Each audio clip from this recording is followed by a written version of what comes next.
ভোরবেলা আছে, বৃষ্টির দিনে, শীতের দিনে কথা বন্ধ, কথা বন্ধ। কথা বলবেন না কেউ, কথা শুনুন বন্ধ শুনুন করুন। শুনুন। কেউ কথা বলবেন না, যাতে সবাই শুনতে পায়। তার জন্য আমরা অ্যাপয়েন্টমেন্ট সিস্টেম করেছিলাম, যে যখন আসবে এখান থেকে টাইম দিয়ে দেবো, ডেট দিয়ে দেবো। আপনারা ডেটে ডেটে আসবেন, টাইমে টাইমে আসবেন, তাহলে আপনাদের কষ্ট কম হবে।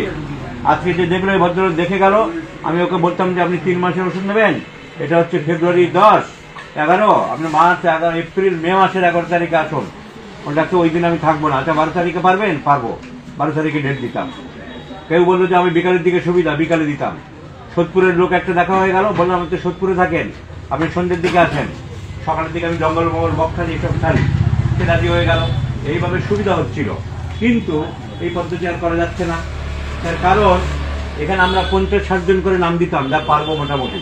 এই যখন আজকে 11 তারিখ আছে, কালকে বৃহস্পতিবার বন্ধ, নাম নেই, আবার শুক্রবার আছে, এরকম করে আমরা 50-60 জন করে দিচ্ছিলাম। যে 50-60 জন রোগী হলে ঠিক মতন সন্ধ্যে পর্যন্ত দেখা যায়। কিন্তু তাহলে কি হবে, সকালে আসাটা বন্ধ করতে হবে। সকালে আসা, ভোরবেলা আসা বন্ধ করার জন্য যেটা করলাম, কিন্তু লোক সকালে আসা বন্ধ করছে না। এই লিস্ট আমাদের যে খাতায় লিস্ট আছে, তুমি বাপু যেমন লিস্ট বানাও বানাও, আমার দেখার দরকার নেই, আমি সকালে গিয়ে লাইন দেবো। তো সকালে লাইন দিচ্ছে, তাহলে এখানে আমার 60-70 জন হয়ে যাচ্ছে। তারপরে যদি আবার সকালে লাইন দেয়, আজকে সকালে লাইন দেখুন অলরেডি পড়ে গেছে, এখানে আছে 121। এরপর যদি কেউ আসে, যদি ওইরা বলবে আর হবে না, না অনেক দূর থেকে এসেছি, আমি কি করবো, আমার একটু নিতেই হবে, এইসব চলতেই থাকে।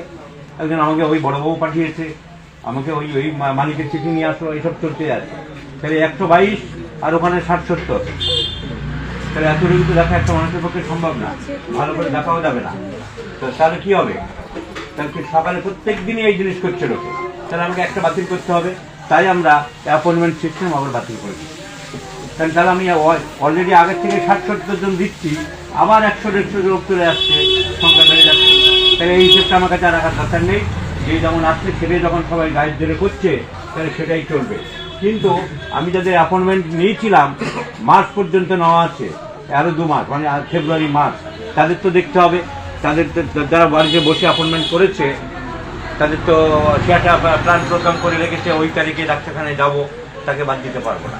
তাহলে এই 2 মাস দুটো গ্রুপকেই অ্যাডজাস্ট করে আমি চলবো, যাদের নাম নিয়েছি আর যারা সকালে আসছে। আর এপ্রিল মাস থেকে তাদের শুধু 6 নাম লেখা সিস্টেমে আবার চালু হচ্ছে। কারণ মানুষ যখন ওটাই গাইডের উপর, আমার কিছু করার নেই, কারণ দুটো গ্রুপ একসাথে আমি চালাতে পারবো। 1 নম্বর কথা এটা।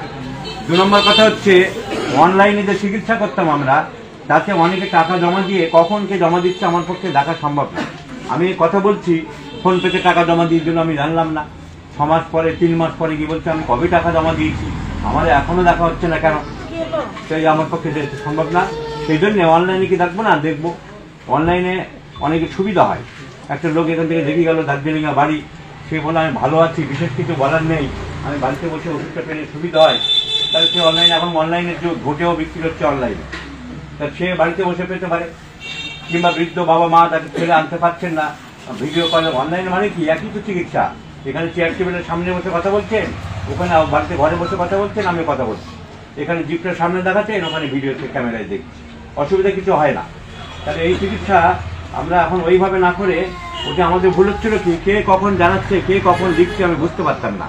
তাই ওটা একটা রেজিস্টার মেনটেন করতে হবে, ওটা একটা সিস্টেমে আনতে হবে, তাহলে আমার আর গন্ডগোল হবে না, কারো বাদও যাবে না। সিস্টেমটা কি, এই 3 জন রিসেপশনিস্ট আমি রেখেছি, এদের নাম্বার এখানে দিয়েছি, ধরে দাও। এই 3টে নাম্বার, কার কি নাম, কার কাছে কোন ফোন থাকে, 3 জনের নাম দিয়ে দিয়েছি। ওইখানে আপনারা ফোন করবেন, যে কোনো একজন ধরবে, একটা না পেলে আরেকটা, তাকে বলবেন আমি অনলাইনে দেখাবো, আমার নামটা এন্ট্রি করুন দিদি। ওই এন্ট্রি করবে। অনলাইনে দেখানোর 3টে প্রসেস আছে। 1 নম্বর প্রসেস, এখানে ফোন করে নাম এন্ট্রি করাবেন, ওরা নাম এন্ট্রি করবে অনলাইন দেখাবে বলে। 2 নম্বর প্রসেস, ওই এন্ট্রিটা একটা জুনিয়র ডাক্তার কমিটি অ্যাপয়েন্টমেন্ট দিয়েছি, বেতন দিয়ে রেখেছি, তার কাছে যাবে, সেই কেস সব লিখবে, কারণ আমার তো একার পক্ষে তত পারা সম্ভব না। সেই কেস চেকিং করে, ডাক্তার যেমন কেস চেকিং করছে, সে শুধু অনলাইনে কেস চেকিং করবে। এখানে যেমন কেস চেকিং করে, ডাক্তার আসে যায়, যার যখন ইচ্ছা আসে, যার যেদিন সুবিধায় আসে, কিন্তু ওটার চাকরি দিয়েছে একেবারে। ও রোজ আসবে, ওই অনলাইন কেস দেখবে, লিখবে, সব করবে। করা হয়ে গেলে 3 নম্বর ধাপ আমার কাছে জমা দেবে, কারণ আমাকে তো দেখাবেন, ওই যাকে চাকরি দিয়েছি একটা জুনিয়র ছিল, তাকে তো দেখাবেন না লোক, এবার আমি দেখে থেকে গুছিয়ে আমি প্রশ্ন করবো, আপনি এই বলেছেন আচ্ছা এই ব্যাপার, আমি ভেরিফাই করে ওর ভুল হয়েছে কিনা, কি ব্যাপার লেখা, রোগীর লেখা আর ডাক্তারের লেখা দুটোকে টালি করে আমি আবার ওষুধ রেডি করে ওকে আবার দিয়ে দেবো, ও আবার পাঠাবে। যাকে রেখেছি তার নাম হচ্ছে ডাক্তার সর্বজিৎ। সর্বজিতের সাথে যাবে, এরা লেখার পরে লিস্ট পাঠিয়ে দেবে। এইভাবে আমরা অনলাইন দিচ্ছি, আর টাইম লাগছে না। তাহলে কি হবে, চটপট আজকে ধরুন এখানে নাম এন্ট্রি হয়ে গেল, ও একটু পরে আসবে, ও ওগুলো লিস্ট নিয়ে ফটাফট সব দেখতে আরম্ভ করবে, আমাকে জমা দেবে। আমি তো এখন আর সময় পাবো না, রাত্রে বাড়িতে দেখবো বা সকালে দেখবো, দিয়ে আবার পরের দিন ওকে জমা দেবো যে এই ওষুধ দিতে হবে, তুমি পাঠিয়ে দাও। তাহলে অনলাইন আমরা ইজি করে দিয়েছি, অনলাইনে যারা চিকিৎসা করতে চান করতে পারবেন। তাহলে 1 নম্বর কি বললাম, এখন দুটো গ্রুপকে অ্যাডজাস্ট করে চলছি, এবং এর পরবর্তী সময়ে এপ্রিল মাস থেকে শুধু যে যেমন আসছে আবার আমরা সেই সিস্টেমে গেলাম। সেখানে আমরা এমার্জেন্সি দু একজনকে আগে ছাড়বো, কেউ গাড়ি নিয়ে এসছে, কেউ এমার্জেন্সি রোগী, প্যারালাইসিস, কারো স্ট্রোক হয়েছে, কারো অক্সিজেনের পাইপ দিয়ে আসছে, একটা বাচ্চাকে রাখা যাচ্ছে না, বাচ্চা ছটফট করছে, ভাঙচুর করছে, সেসব নিশ্চয়ই বিচার বিবেচনা। একটা বয়স্ক মানুষ তাই বসতে পারছে না, সেসব আমাদের অধিকার থাকবে দু একজনকে তাকে আগে দেবো, পরে দেবো। একটা মেয়ে একা এসছে অনেক দূর থেকে, কান্নাকাটি করছে, তাকে ছেড়ে দিলাম, সেই ব্যাপারে আমরা নিশ্চয়ই সাহায্য করবো। 3 নম্বর পয়েন্ট হচ্ছে, অনেকে জানতে চাইছে যে আপনি যে বৃহস্পতিবার একটা ক্যাম্প করেছিলেন, সাধারণ মানুষ অনেকে যারা বেশি ফি দিয়ে দেখাতে পারে না, বেশি ফিটা আমরা করেছিলাম এই কারণে যে ক্রিটিক্যাল অনেকদিন হয়ে গেছে, জটিল ক্রিটিক্যাল কেস দেখবো, 2-4টে লিমিটেড রোগী দেখবো। তো সে এখন চিকিৎসার যে হাল চারিদিকে, তাতেও লোকে কষ্ট মষ্ট করে টাকা জোগাড় করে অনেকে প্রচুর লাইন দিচ্ছে। এখন ফি যে কমাবো তাহলে আরও ডবল লোক বাড়বে, তাহলে পারবো কি করে আমরা? তো ওটা যেমন রয়েছে থাকলো।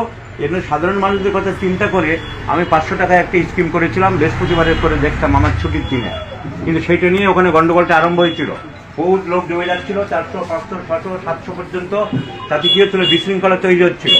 এর বাড়ির সামনে বসে পড়ছে, আর অনেক লোক আছে না, ডিসিপ্লিন বোঝে না, ডিসিপ্লিন মানে না, সভ্যতা ভদ্রতার ধার ধারে না, যারা বিশেষ করে ওইসব অনেক দূর থেকে আসে। তো এর বাড়ির সামনে বসে গেল, ওর বাড়ির সামনে গেটের সামনে বসে মুড়ি খাচ্ছে, ওর বাড়ির মধ্যে জলটা খেয়ে ওর পাখিদের বাইরে বোতলটা ফেলে দিচ্ছে। এইসব করে পাড়ার লোক অসন্তুষ্ট হচ্ছিল, ওইসব নিয়ে গন্ডগোল আরম্ভ হচ্ছিল। ওই জন্য আমি জায়গা ছেড়ে দিলাম, যে বড় জায়গা দরকার, আমার বড় জায়গা পেয়েছি, এসছি। কিন্তু এটাও তো পাড়ার মধ্যে, হাই রোডের উপরেও এত প্রবলেম হয় না, কিন্তু হাই রোডে তো আপনি এত বড় জায়গা পাবেন না, সেই জন্য এখানেও প্রবলেম হবে। কিন্তু এইখানে যারা এনেছে লোকজন, এই ফ্যানগুলো চালিয়ে দাও, একটু গরম পড়ে গেছে। তো হাই রোড এখানে যারা এনেছে, যেসব রাজনৈতিক ব্যক্তিরা, তারা বলছে এই স্কিমটা আমরা চালু করবো, এটা আপনি করবেন, আমরা বড় জায়গা দিচ্ছি। এই খেলার মাঠটা এরকম কোনো জায়গা দেবে যে আমাদের 500 টাকার স্কিমটা আবার চালু হবে। তার 2-1 মাস দেরি করুন, আগে এইটা সেটেল করে নিচ্ছি, তারপরে ওটাই চালু হবে। 2-1 মাস পরেই চালু হবে। যতদিন চালু না হচ্ছে ততদিন বৃহস্পতিবারটা বন্ধ থাকছে। বৃহস্পতিবারটা ভুল করে আসবেন না, কারণ বলছে এই কারণে, আমরা যখন বৃহস্পতিবারে কাজকর্ম করতে আসি, এই লাইট লাগাতে মিস্ত্রি নিয়ে এসেছিলাম, এইসব প্যাকেট এসেছিলাম, কাজকর্ম করতে, দেখে 20 জন 25 জন করে এসে যায়, জানতাম না, হয় নতুন কেউ জানতো না, কেউ ঠিকানা দিয়েছে সে বলে যায়নি, আর পুরানোতে সেগুলো আমি একদম খেয়াল ছিল না। তো ব্যাস, তাতে আমার কি হবে? আমি থাকলে দেখে দিই মানবিকতার খাতিরে, যদি কাজকর্মে এসছি। কিন্তু যখন থাকবো না, আগে ওখানে বাড়ির চেম্বার একসাথে ছিল, থাকতাম, এসে গেছে একটা লোক, ফিরিয়ে দিতাম। অনেক সময় বাড়ির লোকজন লাগালাগি করে, হ্যাঁ ছুটির দিনে এসছে আর দেখতে হবে না, কিন্তু আমরা ডাক্তার, আমাদের একটা মানবিকতা, আমি দেখে দিয়েছি। কিন্তু এখানে যদি না আসি তাহলে ফেরত যেতে হবে, বেকার সময় অর্থ সব নষ্ট হবে। তাই বৃহস্পতিবারে আপাতত ভুল করে আসবেন না।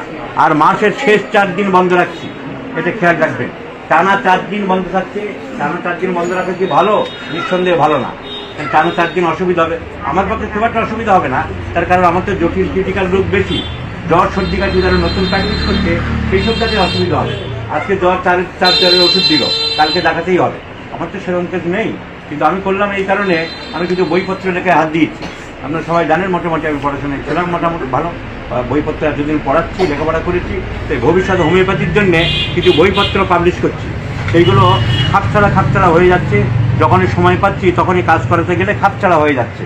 তাই টানা 4 দিন করে প্রত্যেক মাসে আমি বইপত্রগুলো কমপ্লিট করতে চাইছি। তাহলে এই পর্যন্ত যা বললাম তার নির্দেশ কি দাঁড়ালো, যে 2 মাস ধরে যাদের অ্যাপয়েন্টমেন্ট আছে তাদের বাদ যাবে না, যারা আসছে তাদেরও দেখছি। তারপর থেকে শুধু যে যেমন আসছে তাকে দেখবো।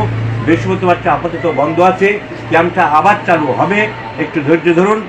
আর মাসের শেষ 4 দিন বন্ধ থাকবে। আপাতত বৃহস্পতিবারে কেউ আসবেন না। অনলাইনে দেখাতে হলে এখানে নাম নথিভুক্ত করাবেন, আর করালে আমাদের জুনিয়র ডাক্তার একজন আছে, কেস সব লিখবে, লিখে আমাকে জমা দিবে, তারপরে টাকা নেওয়া হবে, তারপরে ওষুধ পাঠিয়ে দেওয়া হবে।